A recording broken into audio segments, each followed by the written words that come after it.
halkan waa xarunta madaxtooyada ee dawladda deegaanka Soomaalida waxa ka socda munaasabad si weyn loo soo agaasimay oo cashar sharafeed lagu sameeyo shirkooyinka kala duwan ee ka soo qayb galaya xuska 29 Hidhaar madaxweynaha dawladda deegaanka Soomaalida mudane Mustafa Maxamed Cumar oo halkan ka soo jeediyay khudbad ayaa sheegay in munaasabadan 10 sano kadib ay ku soo hagaagtay isbedel weyn oo dhanka xuquuqul insaanka iyo xorriyadda qowlka oo ka anaqaaday deegaanka Soomaalida ክልላችን ይህንን ታላቅ ሀገራዊ በዓል የማስተናገድ እድል በማግኘቱ በእቅድ የተያዙ የልማት ፕሮጀክቶችን በተለየ ፍጥነት ለመተግበር ያስቻለን ሲሆን deegaanka iyagu inuu fursad u helo inuu martigeliyo munaasabadan weyn waxaan ku dardargelinay mashaariicihiisii socday maalmihii la soo dhaafay waxa magaalada soo gaaraya ergooyin kala duwan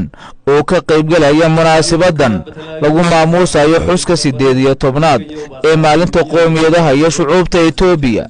waxaan ku rajo weynahay in la kulanteen soo dhaweyn wanaagsan waxaan awood u leenahay inaan martigelino xusaska heer qaran guud ahaan xuska maalinta qoomiyadaha iyo shucuubta Itoobiya deegaanka Soomaalidu wuxuu martigeliyay markii labaad waxyaabaha ay kaga duwan tahay xuskani kii hore ee deegaanka lagu qabtay wuxuu deegaanku si weyn uga faa'iideystay isbedelkii dhacay waxaana la sameeyay adeegyo bulsho oo badan iyo mashaariic waaweyn